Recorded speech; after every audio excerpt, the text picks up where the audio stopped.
conversation. Come on up. Come close. Come close.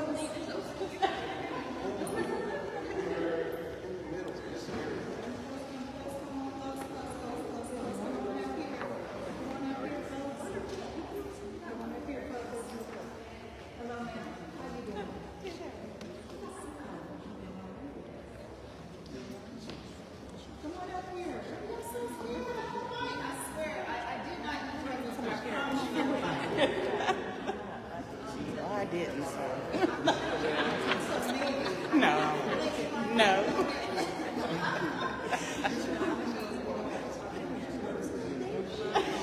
I'm gonna have to make it get swaps in the earring. Oh, right? Right? Say I love it.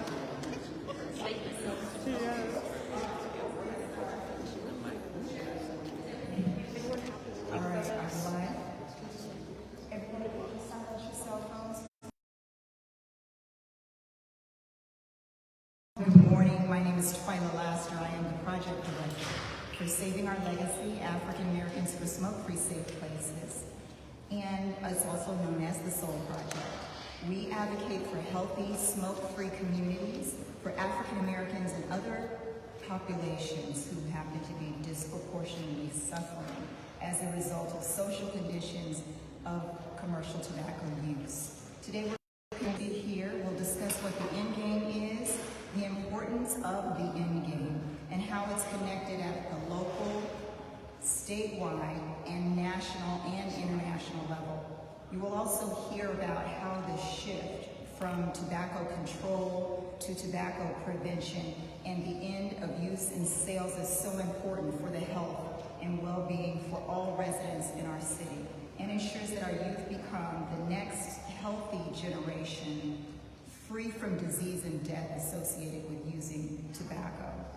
According to the Health Interview Survey, CHIS is what we also call that, 127,000 adults and 8,000 teens in Sacramento residents is what we're talking about here, are reporting that they currently use some form of tobacco. That tells us that commercial tobacco is still an issue and remains a heavy burden in our community. There are 61,000 residents who reported only using non-cigarette products, and 34,000 specifically reported vaping. Of those, 1,000 Sacramento youth reported using cigarettes, and 7,000 youth reported vaping. These numbers do not capture all of the people who took this survey. Again, this does not capture all of the people who took this survey. But this report is a continuance to be affected, and it talks about how the specific target marketing goes on by the tobacco industry and the vape industry to use these products. No one is safe. You've seen it. Advertising not only saturates our poor communities and Black communities, but all communities within our city, and targets these deadly products for use on a regular basis. Then they also use social media influencers and celebrities to hire and draw and hook all ethnicities, including the next generation of smokers, which are replacement smokers, which would be our youth. There's a huge health burden and economic impact of smoking in California, and especially here in Sacramento, in the state capital, Sacramento. This report shows that over $800 million in total costs associated with the economic impact has occurred, and over $400 million in direct health care costs, which includes indirect productivity loss like tobacco-related disease and premature death. Tobacco is the only socially acceptable, widely accepted product that when used as directed will cause horrible addiction, disease, and most likely kill you. The next generation of addicted smokers as well, which are our children. You can only imagine a world without cigarettes. You can only imagine a world without tobacco. And how many lives can be saved by the end game? So today my colleagues with the University of San Francisco, the Greater Sacramento Smoke and Tobacco Free Coalition, Vice Mayor Eric Guerra, the African American Tobacco Control Leadership Council, The Action on Smoking and Health, and The Poet Life will explain more about the end game and how the state capitol can protect the health and well-being of all of its residents long-term. Our next speaker is Dr. Ruth Malone. She is with the University of California, San Francisco School of Nursing, Department of Social and Behavioral Sciences. Dr. Ruth?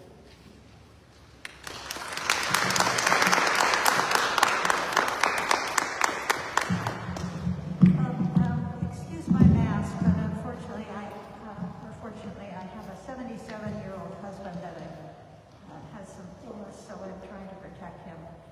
Can you hear me okay? Yes. Is that better? Okay. So what is the tobacco endgame? It really, as Kimberly pointed out, it is as Twyla pointed out, it's really a change in our mindset. It's a change to the vision that we plan to execute, to change the underlying dynamics that keep the epidemic going. And first, it's really important to understand that what we have today, which is an epidemic that's killing 450,000 people a year in the United States alone, is an industrially produced epidemic. People were not just born wanting to smoke poison gas in burning paper tubes. I mean, it wasn't until the late 1800s and the invention of the cigarette rolling machine that people really took up smoking, and that we had this kind of disease and premature death. The cigarette is the single most deadly consumer product in history. And the end game means moving beyond just accepting this situation and trying to control it. It's about confronting the tobacco industry's power and really developing a plan to bring this to an end. It was industrially produced by people. It can be ended by people. And the endgame movement is global. It will probably be achieved through a combination of many different policies, but basically, we need to develop plans to stop selling this stuff, as was recommended 9 years ago in the 50th anniversary edition of the U.S. Surgeon General's report. California is a world leader in tobacco, and Sacramento has been a leader in California. And so this is the next logical step to say, how do we develop our plan to become a true tobacco-free community? Now, what are the benefits of this? Well, first, tobacco is a losing proposition for governments, not only in terms of disease and suffering, but in terms of the health costs and productivity and environmental costs. Further restricting sales also is consistent with our public health message. You always have people saying, well, if it's that bad, why do they keep selling it? And finally, there's a huge body of research now showing that having a retailer near you makes you more likely to take up smoking, whether you're an adult or a youth. It also makes it much harder to quit, and those retailers tend to be concentrated in neighborhoods that are already disadvantaged, so you contribute to the health disparities in so many communities. So it's really about changing the narrative to recognize that we need to move the conversation toward the tobacco problem isn't just a problem of individual behavior, it's a problem of our social practices, and we need to change those. It's about figuring out how to further restrict or phase out or limit sales of the single most deadly consumer product in history. And we've done this with many other consumer products, just not these. Research shows there's strong public support for this idea. A recent CDC study found that 57% of a national sample of adults supported ending the sale of tobacco. So it's really time for additional leadership, and I'm excited to see that Sacramento is taking the lead, and there's a great deal of research and momentum towards endgame policies. Now I'd like to introduce our next speaker, Marissa Greenband, who is chair of the Sacramento Smoke and Tobacco Free Coalition.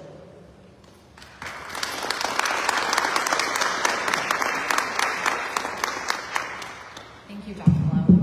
Good morning, everyone. My name is Marissa, and for identification purposes, I'm a UC Davis Health employee, but here today, I'm really proud to be speaking as the chair of the Greater Sacramento Smoke and Tobacco Free Coalition. and a proud resident of the city of Sacramento myself. And today I'm happy to speak on behalf of the coalition to share about the issue and the mission at hand. The mission of the coalition is to create smoke and tobacco-free communities in Sacramento County through progressive and equitable policy, system, and environmental changes. We do this through collaboration and education to address disparities in disproportionately impacted communities.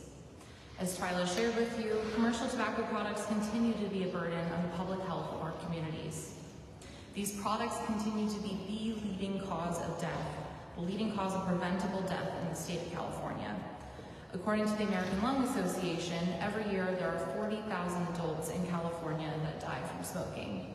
I'm a visual person. If you need a visual, that's enough folks to fill Golden One Center 2.25 times over. We also know that 1/4 of all cancer-related deaths in our state can be attributed to smoking. We've witnessed the power of local action in catalyzing broader public health change. It's reminiscent of California's Senate Bill 793, followed in the footsteps of local jurisdictions adopting flavored tobacco restrictions. Such did the city of Sacramento in early 2019. Our capital city has the potential to catalyze even more change with the creation of communities free from the burden of commercial tobacco products. Imagine what our communities would look like free from the burden of commercial tobacco products. Sacramento, with its history of bold and courageous decisions, was the first city in Sacramento County to require tobacco retailers to be licensed. It created a buffer zone around our schools by preventing the sale of tobacco within 1,000 feet. And the city took yet another brave step by removing the sale of flavored tobacco products, which are often targeted by the tobacco industry to our youth as well as Black and brown communities. Sacramento's readiness and willingness to lead in the fight against commercial tobacco and commercial tobacco use and addiction are evident. The time has come for us to take the next step toward a healthier, smoking tobacco-free future for all of our residents. So thank you for your time and attention, and now it is my pleasure to welcome our Vice Mayor, Eric Garrett, to the podium. Well, good morning, and thank you everyone very much. I appreciate everyone here today that's thinking about the future of our city, the future of our youth, and being a role model, not just for the future generation, but for our country on something that has been killing Americans for many years. First, I do have to start off and ask for a round of applause and thanks to our organizers here, Twyla and the folks that are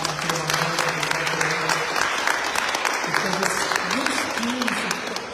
it's this engagement that will change the attitude both for our business community and our consumers, but more importantly, what we're leaving behind for our kids and what kind of example we're leaving for our kids, that we can fight for ourselves. I'm proud to have been here as part of a team of local elected officials who led the effort in saying enough is enough. That we stop by saying we understand that flavored tobacco is enticing the future generation, and it's targeting a particular community of Black and brown residents in our city, and particularly youth. And then to making sure that our areas were safe around schools. And the city's effort led to the county taking a bold move, because it wasn't enough to do a city ordinance where all of a sudden you can just cross the street on Stockton Boulevard and be in the county where a retailer could do the same damage to our community.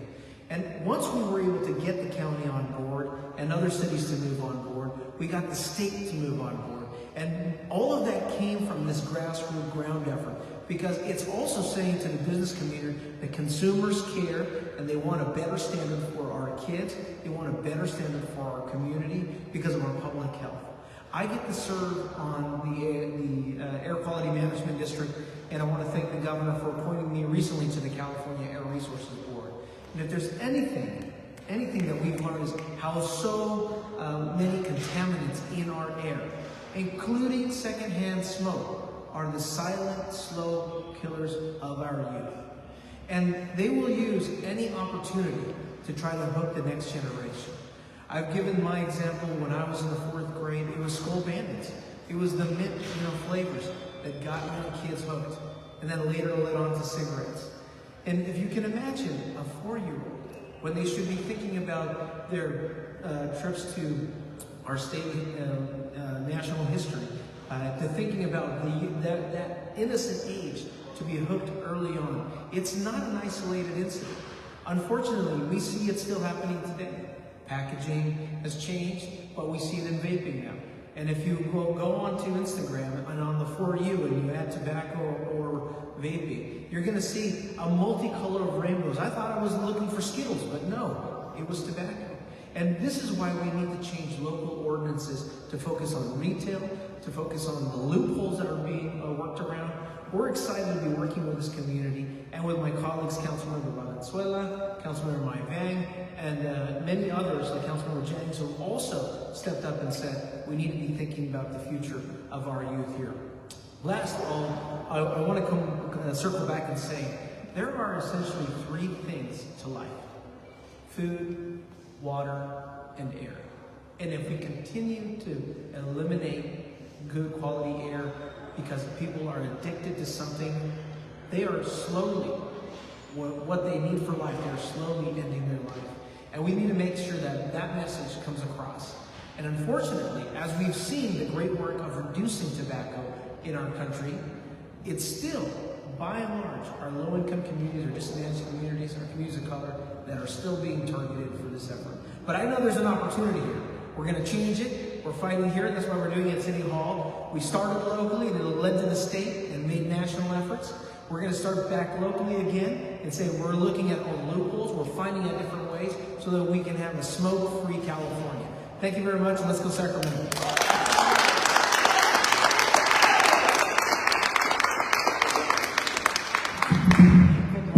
Good morning. Thank you, Vice Mayor Guerra. I'm Carol Magruder, and I'm one of the very, very proud co-chairs of the African American Tobacco Control Leadership Council.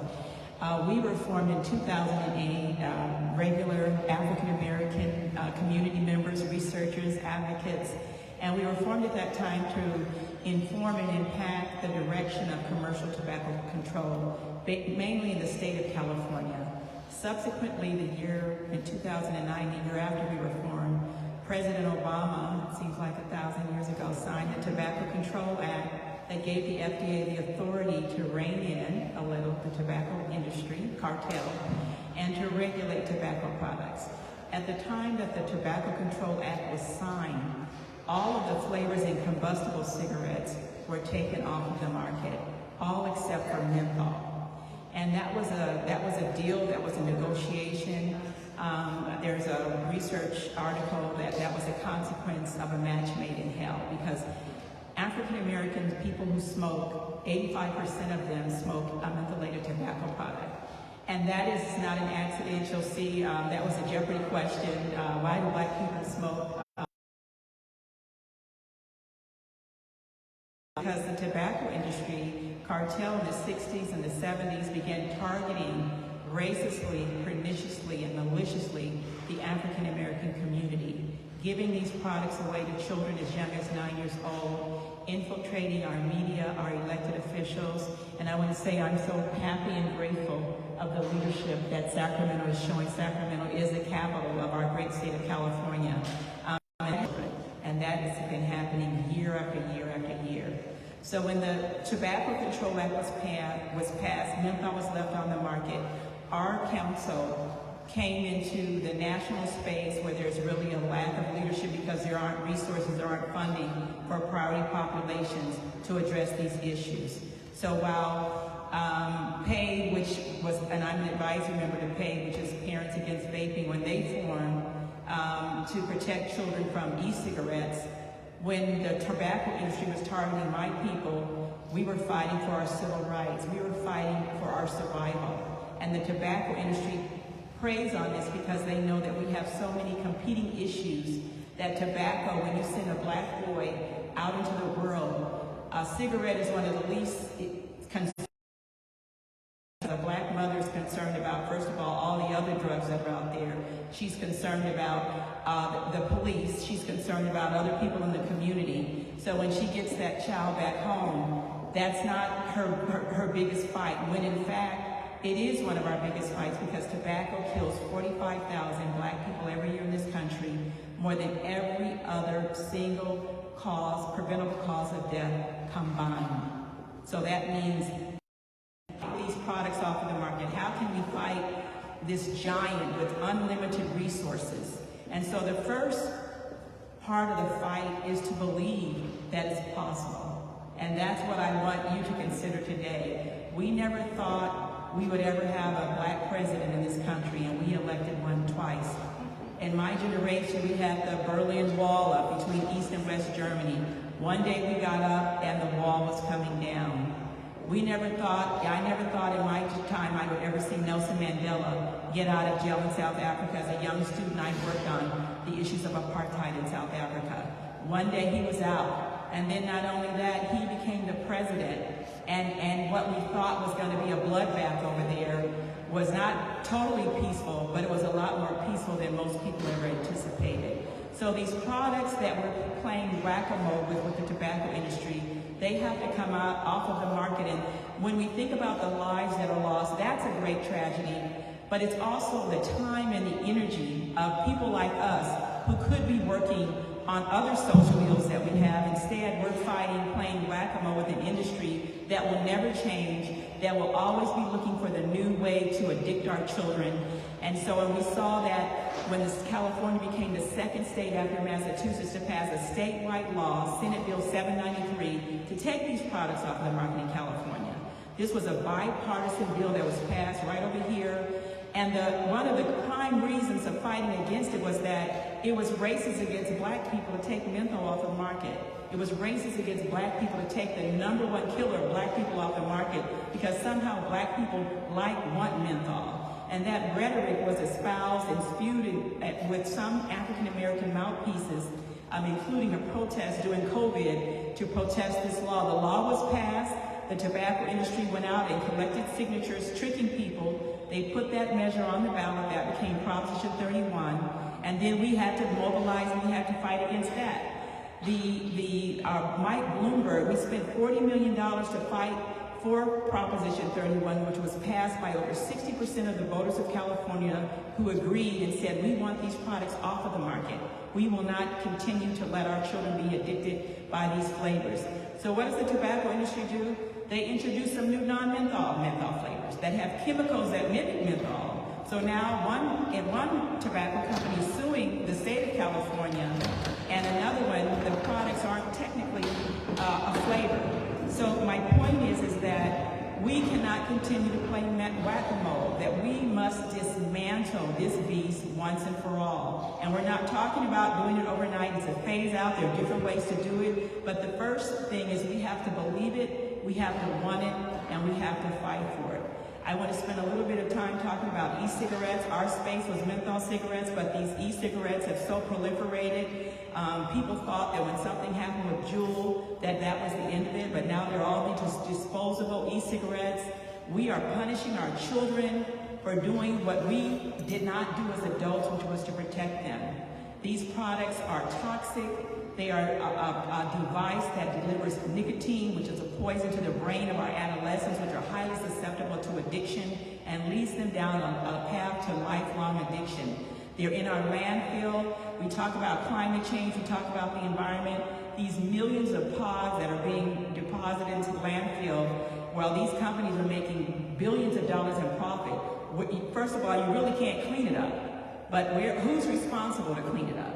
And who's responsible when our children, if you sprinkle some marbles down on the floor and you have some toddlers, they're going to pick those marbles up. So we can beat them, we can punish them, but we are the adults and we should not allow the marbles to be on the floor. We should not allow these products to be sold in our country to be available, period. So that we don't have to lock the bathroom and prevent children from going to the bathroom because they're in the bathroom vaping. So that it falls back on the adults in the room, in the space, and we need to do what it takes to end this once and for all. And so to begin that conversation, we have leaders, we have research, people in support of it, and we need to get it done. So next up, I'm going to bring up my other esteemed colleague, Carol Madam, who's with the Action on Smoking and Health. And Action on Smoking and Health, they actually are one of the co-claimants with AATCLC, with the American Medical Association, with the National Medical Association that sued the FDA because of how they were dragging their feet from 2009 until right now. We're still waiting for a rule. This year, we've been promised that these products will be off the market. So Carol May was going to come up, but I want to just end with this. Between 1980 and 2018, the delay of having menthol on the market meant that there were 1.5 million more African American smokers than there would have been. There were 167,000 premature deaths, and there were 1.5 million hours, life years lost for African Americans. So that's what delay causes. That's what delay in implementing our laws and getting laws. And so we need to make up our mind once and for all that we're going to end this. Thank you.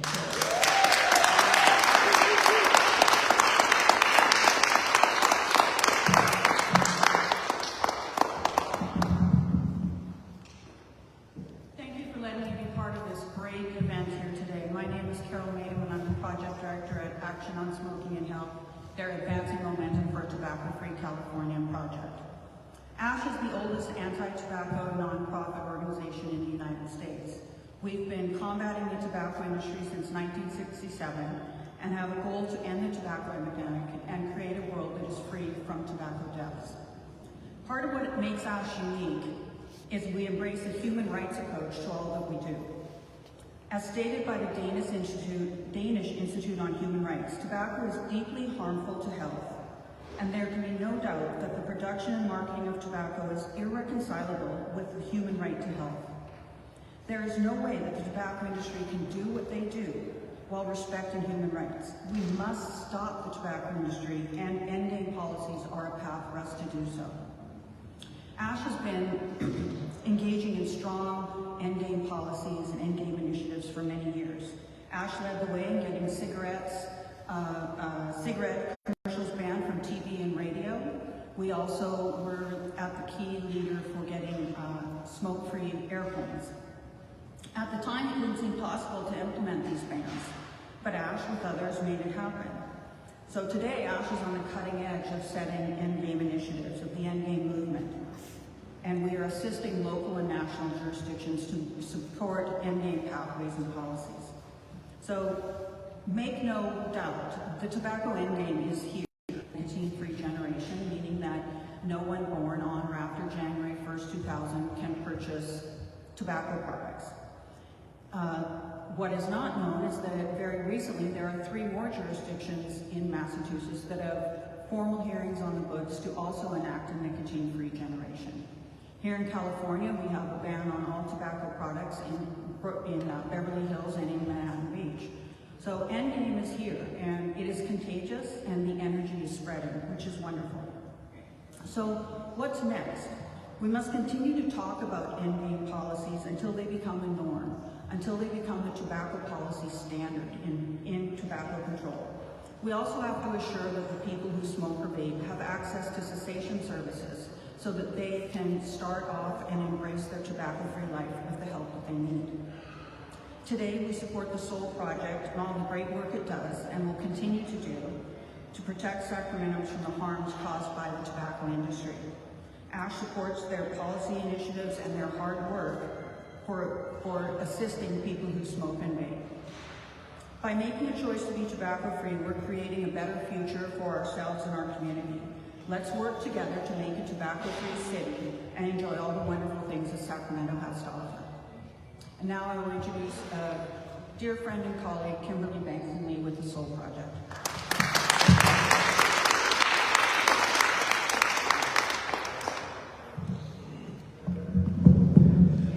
Good morning, and thank you, everyone.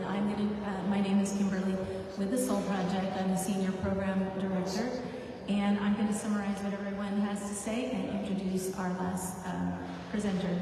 I am also a proud resident of the city of Sacramento for about 30 years. I'm not originally from here, but I have made it my home, and it is the place where I raise my children. First, you heard from Twyla. She shed some of the light on the concerning issue of tobacco marketing targeting youth, Black, and other vulnerable communities. She also highlighted the high economic costs that smoking incurs in our city. Then we heard from Dr. Ruth Bloom, who shared insights into the concept of the tobacco endgame and emphasized the significant benefits it can bring. She stressed the importance of changing the narrative surrounding the endgame.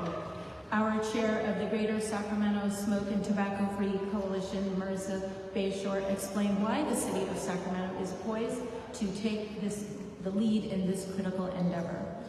Carol McGruder, co-chair of the African American Tobacco Control Leadership Council, discussed how tobacco endgame policy can specifically benefit vulnerable populations and its relation to national and international efforts. Action on Smoking and Health's Carol Madam shared insights on the feasibility of tobacco endgame and how these strategies have been implemented in other cities, other states, and emphasizing the next steps that we need to move forward. And Vice Mayor Eric Guerra emphasized the city's responsibility to protect the health of its residents in the long term, urging colleagues to take a bold tobacco endgame step aligned with best practices in prevention. Vice Mayor Eric Guerra, would you like to make any final comments?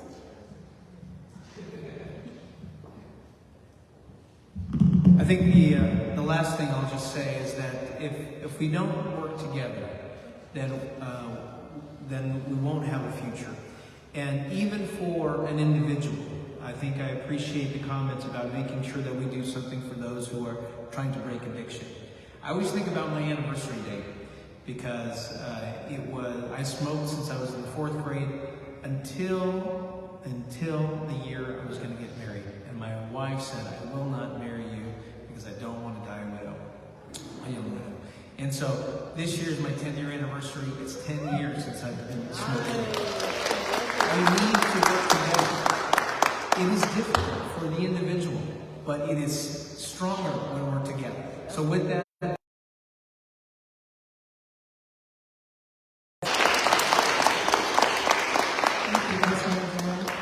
So today our speakers have underlined the urgency of the tobacco endgame, the benefits it holds for our city and its residents, and how to make it a reality. We are all committed to protecting the health and well-being of our community from tobacco-related diseases and death. Sacramento has done a good job of controlling commercial youth spoken word artist Journey Rucker. Journey is a sophomore at Montclair High School who has embarked on an inspiring journey that weaves her passion for poetry and her dedication to advocating for tobacco control through the involvement with Poet Life. Thank you for your attention today, and let's continue working together towards a healthier Sacramento. Journey, please share your words.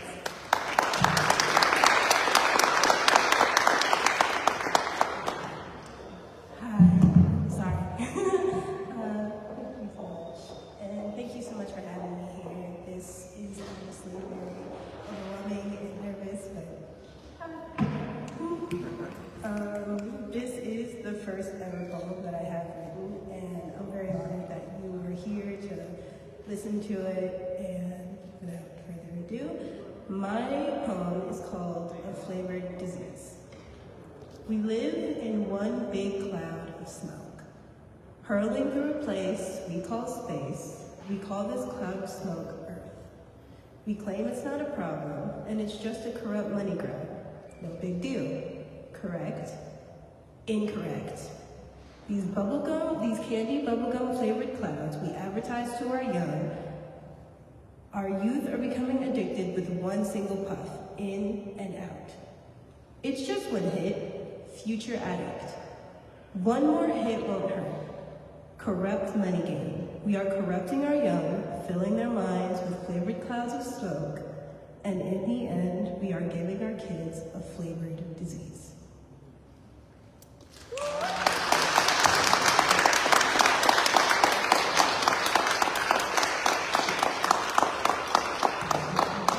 Thank you everyone for coming today. Now is an opportunity, if you have any questions, we'll take those. Well, I guess everyone did such a thorough job.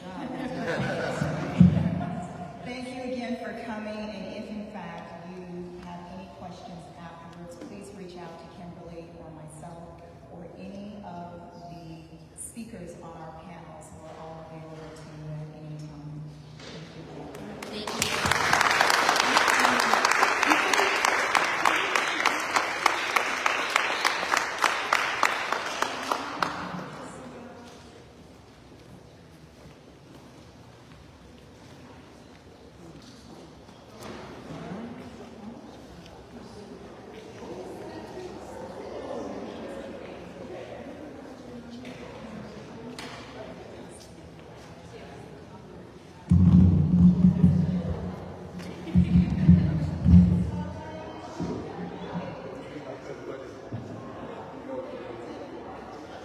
closer together.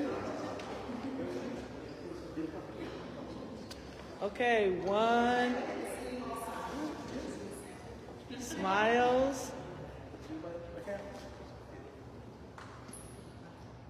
I got it. Thank you very much.